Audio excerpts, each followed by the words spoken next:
Hello everyone and welcome back to the channel. In this video today we're checking out a video titled What Went Down Inside Australia's Biggest Police Operation. So I really like these videos. I like the police. They're obviously heroes, the good ones. There's obviously a few bad ones which people tend to focus on nowadays, but there's also a lot of people risking their lives, doing a lot of good in the world. So I thought we'd check out this video and see the biggest police operation. These videos are very interesting just to see the lengths that the police go down to take down the criminals. So let's get right into it. Let's go. You're about to have a front row seat inside Operation Ironside as it unfolded. We've been given exclusive pictures of the sting. For the man behind the operation, AFP Assistant Commissioner Nigel Ryan, today was years in the making. He sat down with our crime editor, Simon Boda. Operation Ironside in full flight. Okay, it's already off to a crazy start. Look at the way he's moving, knocking down the doors. Raids. Most under the cover of darkness.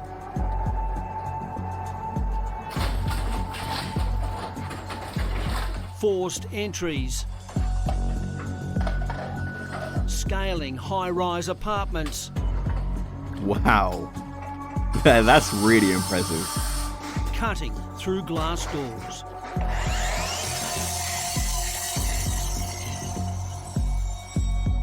The amazing footage provided exclusively to A Current Affair. It was what police call the resolution phase of a 3-year operation. Wow, 3 years to take down these criminals. That is putting in work, but that is really good. I love the effort they've gone to take them down. But I'm kind of curious what they've done. But it must be really bad if they're putting that much effort into it. And 3 years is a very long time to go undercover. Thanks, Assistant Commissioner, for taking this time. Thank you. Thank you, Simon. Assistant Commissioner, can you tell me how big has this operation been? This has been the biggest investigation and operation that the AFP's run in its 40-year history. Wow. I mean, you can see, look at all the weapons they have. Almost 4,500 law enforcement officials across the country working on this. And globally, there's been about 9,000 police working on this job. Whoa. For every 20 kilos of meth that you guys are stopping off the streets, you're saving a life. Australian Federal Police Assistant Commissioner Nigel Ryan headed up the sting that tricked criminals around the world to use an app they thought allowed them to send secret messages. This is probably... I'm sorry, that's kind of funny, but genius at the same time. They thought they had an app to send secret messages. The criminals thought, oh yeah, the cops aren't going to know about this. But it turns out it was their app the whole time. That's genius. That is genius. One of the most technically difficult investigations that we've ever tried to accomplish. It took a computer whiz to come up with the complex scheme. I'm told its origins happened over a few beers, am I right? That's correct. Look, the origin of this goes back to a couple of people in the AFP and a couple of people in the FBI. Ironically, it was an alleged Mr. Big, Aussie fugitive Hakan Ayik, hiding out in Turkey, who helped police. He was one of the principal distributors of these devices. And, you know, realistically, he's over there living the high life, making a whole heap of money from selling drugs into our country, and he has unwittingly put handcuffs on all of his mates. How would he be feeling right now? I would suggest probably a bit nervous. Yeah. Should he come home and maybe hand himself in? I would really encourage him to go to the embassy or turn himself in so that he can be dealt with properly. See, that's the perfect world. He'd turn himself in. He'd pay for his crimes, but we know that's probably not what he's going to do. But at least he unknowingly helped take down all the people he's working with. The Anom app was installed on specially modified Google Pixel phones, which gave users an encrypted platform to secretly operate on the dark web. It was accessed by inputting a code into the phone's calculator. Users would then pay a subscription to use the service.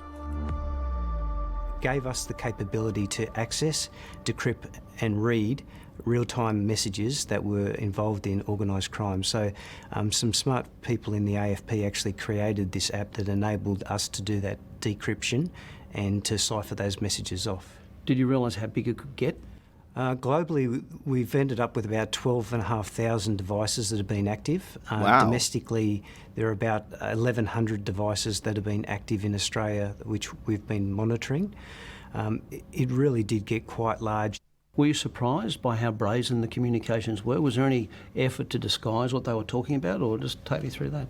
No, we're actually very surprised at how implicitly they trusted the platform and the actual application. Usually in the criminal underworld, they code everything and they're very careful about who they talk to and how they say things. This was a no holds barred affair. They spoke very explicitly about what they were doing, to the point where we had no doubts about what was going on. 12 months ago, we were monitoring 40,000 messages in a 2-week period. Now Wow. we're actually intercepting 2.7 million in a fortnight. So it's a very large number, and globally we're looking at more than 25 million messages that have been communicated purely for organised crime. Operation Ironside was so significant, the Prime Minister this morning stood side by side with the AFP and the FBI to reveal its existence. This is a watershed moment in Australian law enforcement history. Commissioner, if it was so effective, why reveal its existence now? Why not let it run? Yeah, part of it has to do with... See, that's the question I can't answer. Let's see what he's going to answer. But man, coming up with this app and them trusting it so quickly and so easily is crazy. They were just giving away all their secrets. But this is genius. Like, I'm really, really impressed by what they've done. Effective. Why reveal its existence now? Why not let it run? Yeah, part of it has to do with legal authorities and also just the scale and the speed of the organised crime and the threats to life and the harm that was being done. It was an operational decision made jointly with all the international partners. The threats we face are too diverse and too complex for any one organisation to tackle alone. In effect, you and the FBI created a telco company, didn't you? A small telco company. That's correct, yes. And they fell for it hook, line and sinker. Yeah, we really got them on this one. There's no doubt Ironside has been a major blow to international organised crime. 3.7 tonnes of drugs has been seized, as well as almost $45 million in cash. In Australia alone, 21 separate murder plots were interrupted and prevented. From what we understood and how we understood the messages that were coming across our platform, these were planned attacks to actually assassinate or kill people due to mostly drug rivalries. Crime syndicates around the world have taken a hit.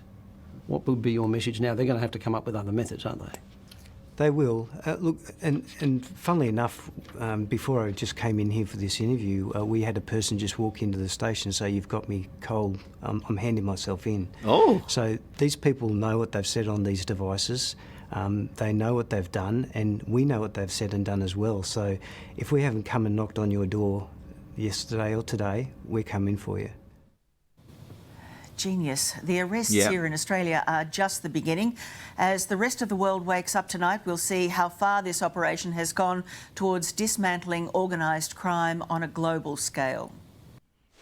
Okay, so that video was awesome. I love videos like this where it shows the positive sides of the police, because the police, we need the police. I see a lot of people, especially in the United Kingdom and United States, I don't really know about Australia, like the public opinion on the police, but a lot of people have a negative opinion on the police, but they're really out here risking their lives, helping clean up the streets, literally taking down crime, drug syndicates, which is something we need to do, because the drug problem is only getting worse. More people are kind of falling down into that, which is terrible to see. People are taking advantage of the vulnerable by selling drugs like that, and they're helping clean it up, really. Like, the amount of police officers that went into this operation is amazing, and the fact that one guy like pretty much came up with the app, and then obviously it went into motion, and then it literally changed lives. It helped clean up the streets, and that's what we like to see. They came up with an app that faked the Crips messages. They thought it was safe, but no, it wasn't, which is good, because we helped take the criminals out of the streets, and that's what we need. But I'm kind of surprised some guy turned himself in, because I feel like if you're a criminal, you know you're kind of done for. You're probably going to run. You'll probably do something like that, wouldn't you? So that's good that he turned himself in. But like he said, the main guy, the main criminal, he should turn himself in, but we know he's not going to do it. So I like to see positive videos like this about the police. If you guys want more videos like this, give me some suggestions. I'm down to check them out. But this operation, I love stuff like this. It was so interesting. And it's about something really, really positive. So I'll see you guys next video. Have a great day, everyone.